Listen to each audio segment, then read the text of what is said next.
everyone, welcome to Inspira TV. This is me, Tanisha Avasti. The National eMedia Fest, Esperanza, is just few hours away. This event is curated for a cause, that is, to raise funds and provide relief to those who fell prey to COVID 19. While we are dealing with this pandemic, our corona warriors are leaving no stone unturned to pave the way in battling this pandemic. Today, we have one such personality with us today, Dr. Rajanshu Tiwari, who is a consulting physician and a diabetologist at Dr. Tiwari's clinic in Mumbai. He's also been an instructor for ACLS and BLS courses attached to American Heart Association. Hello, sir. We are honored to have you here today. It's an honor to be here.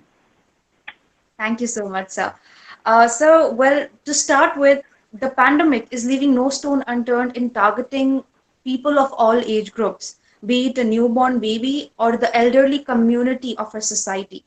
Also, it is being said that people who are diagnosed with diabetes or high blood pressure are more susceptible to succumb to this virus. What are your views on this? Do you think it's a fact or merely a concocted story? Tanisha, if we talk about this virus on the whole, it's basically, as we all have been discussing it before, it's basically just a type of a flu virus. So this has always been part of our lives, especially in Mumbai and especially in the metros of our country, where people do get affected by flu but do develop immunity and come out of it. So there's nothing new about this. There's nothing to worry about this. There's nothing like which is something that has to be fought with armor. It's basically a new strain which is a little more virulent, or I should say in a common language, a little more stronger, so that it's affecting more people. So first of all, let's make it understand that we can come out of this and we will be able to come out of this as it has been seen in different countries outside in the whole world outside of our country, where you will realize that slowly and steadily this grip of the virus will settle down after a plateau phase and we'll come out of it. So the word succumb is a very harsh word sometimes when we use it. Succumb is not something life and death is part of the cycle that we all go through. It's not that death is something that we have not been knowing about. And there are a lot of things that have been happening on a natural disease patterns, or let's say accidents or any other reasons when people have lost their precious lives. And so is with this disease. So nothing to worry about is my first message that I would like to give all the viewers. Secondly, yes, I'll tell you something about our body. So human body is a well-oiled machinery. If serviced well, it's like a car, if people can understand. If service is done on the right time, the right kind of input, the right kind of oiling, the right kind of care is being taken, the machine can run for years without problem. Okay? But if you don't take care of your car, if you don't take care of your machine, you don't service it, you don't take care of it, it gets rusted, it gets broken, it causes all the issues. Diabetes and blood pressure is a stress, is something which will affect your body, and that makes the body more vulnerable to everything. Any stress on our body it makes you vulnerable. Any stress on our body makes you a step notch below than being absolutely healthy. Understood? Right. So yes, Right. when you have diabetes, when you have hypertension, when you have thyroid disorders, or any other ischemic heart diseases or any other ailments, yes, you have to take extra care. When the car gets older, when our machine gets older, don't we start taking more care of it? Because we want to prolong its life. Same is with our body. So branding it that if you have diabetes, you will have COVID, no. But if you have diabetes, if you have hypertension, if you have ischemic heart disease or any other ailment, that's a stress on your body. Most definitely, your body's capacity to fight a strong virus decreases. Not a concoction, Tanisha, but most definitely, it's something which increases your vulnerability to the virus. And old Right. machinery has to be taken more care of. Same is way a body under stress has to be taken care more of. Right. So do you think the only way to battle, the people who are suffering and diagnosed with diabetes or blood pressure, the only way for them to battle this disease is to take extra precaution and extra cure? Yes, I must say. Yes, absolutely. Any person who's so there are no different guidelines. There are no different ways of handling this. The general principle, as I tell my patients, the general principle to get yourself away from this virus, from this ailment that is the talk of the town right now, is one word: hygiene. You Right. maintain hygiene. So whether it is washing your hands for 20 seconds, whether it is using your sanitizers, or whether it is maintaining social distancing, physical distancing, it's all because it's all the way to handle hygiene. So if you are maintaining your hygiene, you can prevent the virus reaching you into a significant number. And yes, when you are a diabetic, when you know that you have more of a chance, you are more vulnerable to the disease, this becomes even more important. So, all my patients, to all the people who are listening to this, who have comorbidities like diabetes, blood pressure, hypertension, don't need to worry. They just need to be extra precautious. There is no jibber jabber. There is no extra thing that I can advise them to do. No, but they have to be more diligent in doing this. They have to be more understanding that this needs to happen and they have to take care of that. That's my advice. Right. Right. So viewers, a very important message put in out there, wherein, it's from the starting of the pandemic, we have been saying how hygiene is of utmost importance. Similarly, in I this agree. case, there's nothing to worry about. Even if you're diagnosed with diabetes or high blood pressure, the only thing that you need to take care of, be extra more precautionate about it, Extra take extra precautious. care of your hygiene. Moving on to the next topic, sir.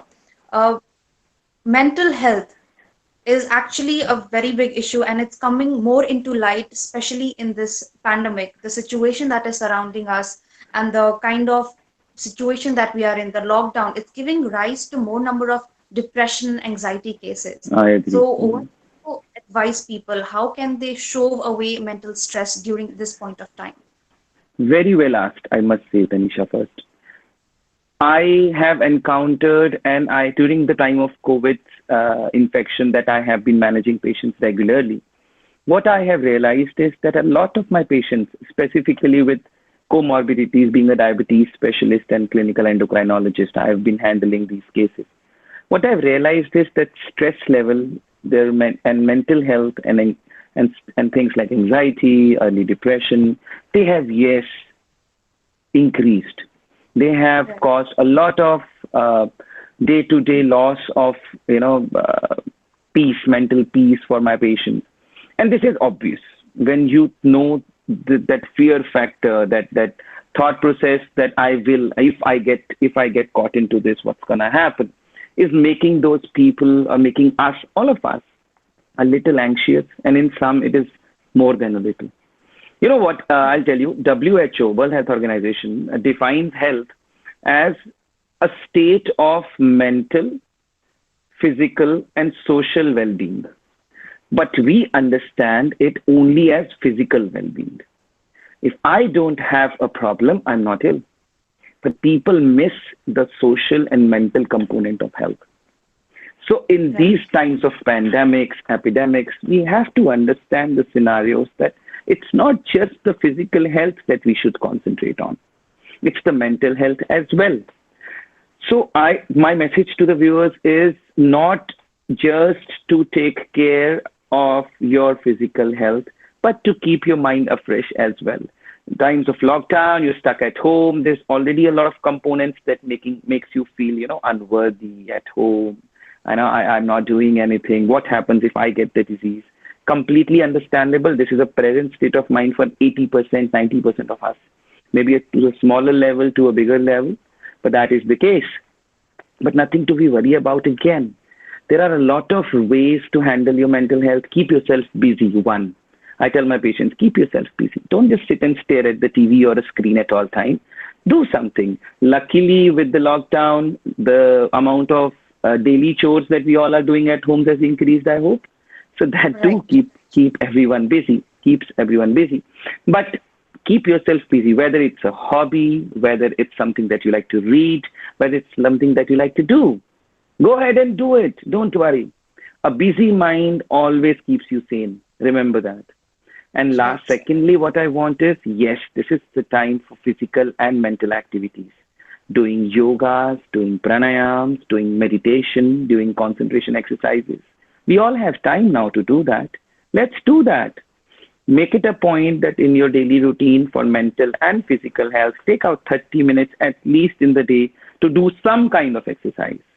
It can be doing a treadmill at home to just doing Surya Namaskars. Anything that entices you, anything that makes you involved in your body and mind, do that because that's how a complete health can be achieved. That's what I want to say. Right. Thank you very much, Doctor. Again, an important message put out there, audience, that keeping your mental, physical, and social well being together is actually when you achieve the perfect health. And yeah, your empty mind is a devil's house, they say. So do not keep yourself empty. Do not just stare at the ceiling. Do not just keep yourself and mind empty. Indulge in course, indulge in activities which you always wanted to do. In fact, this is the best time. It's lockdown, and you would have no better option than following your hobbies. Rightly put there, Dr. Rachanchu. Coming to the next question, which age group do you think is more prone to this virus? Do you think it's the kids or the elderly or the middle age group? Which age group do you think is more prone to it? Uh, Tanisha, basically, what in my practice I have seen that yes, the virus affects regardless of the age initially. The studies that have Right. come from Wuhan and Italy have proven that the elderly are at the maximum risk, and more the age, more the chances. Obviously, comorbidities like blood pressure, diabetes, thyroid, heart diseases do play a role. But still, as I say, the elderly have more chances of getting the infection, or I should say, getting the infection is something which is not a very age biased thing, but getting complications. Again, coming to the first point that we made, that any body stress can lead to the worsening of the disease in the if the virus is present. And age itself is a body stress. We get older, we do get vulnerable to more things because our body has got wear and tear, is toned down a little. So the best thing is if you are elderly, if you are a senior citizen, be prepared to take care of yourself more than a normal person. This virus has I'm sorry, this virus in 80% cases does not even present with a baseline complication. 15% patients just recover with ease. It's just 5 out of 100 which go into complications. That too with good health and good care. We've been able to revive out of 5 those 3 people. So at the end of the day, it's not something which is non-treatable. It's not something which we cannot take care of. But yes, elderly do have a more risk, and the more the age, yes, the risk increases. So take care of yourself, stay safe. For them, it is much important, and I think that's a message that we must give to everyone. Right, right. So I believe immunity is the factor here that we are focusing on. And the more Yes, stronger the immunity, the less you are prone to getting this virus, attacked by this agreed. virus. Correct, said doctor. I wanted to ask you this question. Well, you are doing a very, very noble cause, and all of our Thank you. doctor fraternity is considered next to God. I am sure in your years of experience, you must have come across n number of cases that you must have dealt with. But I wanted to know one specific case that you will remember for the rest of your life. Uh, Very tough. We see so many patients, we handle so many cases. Next to the God is something which is a little exasperated, I feel. But yes, it gives you a lot of satisfaction. It makes me feel a lot thankful to God to give me this opportunity to take care of people's health, to serve His people, as they say. As we're talking about COVID, I'll tell you about a recent patient that I encountered. The guy is a young diabetic. He was about 30 years, has been on my treatment with me for about five and a half. I know the whole family. and Right. came to me with just fever and mild cough. I thought initial days it's COVID. Okay. But young guy doing well, nothing major. We tried to treat him in a day or two. Things did not improve. And then suddenly I get a call at night stating that he's having difficulty to breathe. That's a danger sign. That's something which is a red flag, as we call it. And I shifted him to the hospital. We got him tested. There's something called a cytokine storm, which is actually the start of in the body, the start of the complication for lungs. Let's not go very Right. technical about it, but yes, what we saw was that the virus or the infection was spreading very rapidly. We had to take him on the ventilator immediately. Initially a BiPAP, then a ventilator. And obviously, I knew the family for many years. His father's a diabetic and under with me. His mother's a diabetic and with me. And we doctors, over years of experience, have been made very stone cold. I am sorry to say this, but we generally Right. are able to handle situations like these. So he was on Right. ventilator. It was day two. We were not getting a lot of signs of improvement. So we were working hard. Everything was going on. And his father and mother came to my consulting room and they started crying. Very rarely do I get attached, or we do get attached. But a young chap has been with me. I have attended his wedding. So you do get, we doctors at last are again humans again. We have a heart which people think we do not. We do. Means, yeah. So, so very rarely does a tear come down my eye. Very rarely. But with his scenario, it was very tough for me to tell. They were like family. They are like family to me. It was very tough for me to tell them that it's not improving till. So a tear rolled down my eye, and I do really remember those times when that happens with patients. So yes, luckily from day three he started improving, the positive out of the whole story. And today he's doing well at home. It's been a month and a half that he's been recovering out of it. He's at home.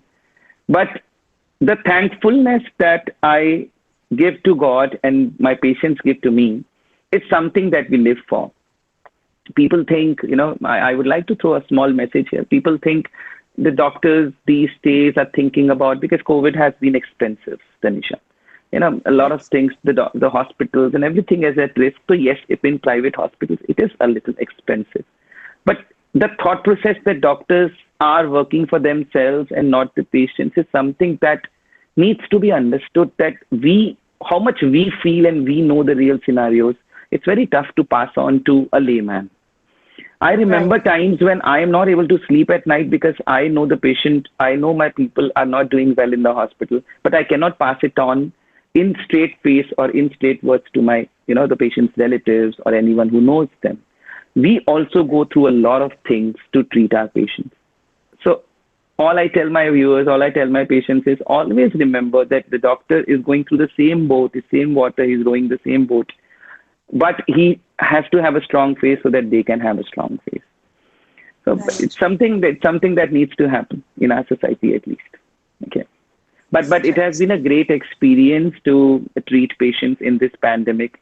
It has been great times that I have been able to save so many lives. And I hope that this ends very soon. I hope. Right. I completely agree. The satisfaction that you get after treating a patient and after seeing him recover is something which cannot be expressed into words, I agree.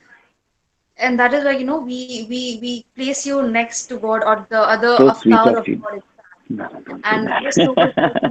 the right tag has been given, the Corona Warriors, as we say. I Oh, think so that's sweet. perfectly, apt. It's apt totally. And that was a really emotional story. In fact, doctors are No. human at the end and they do get attached to their patients at the end. Yes, I agree. Yes.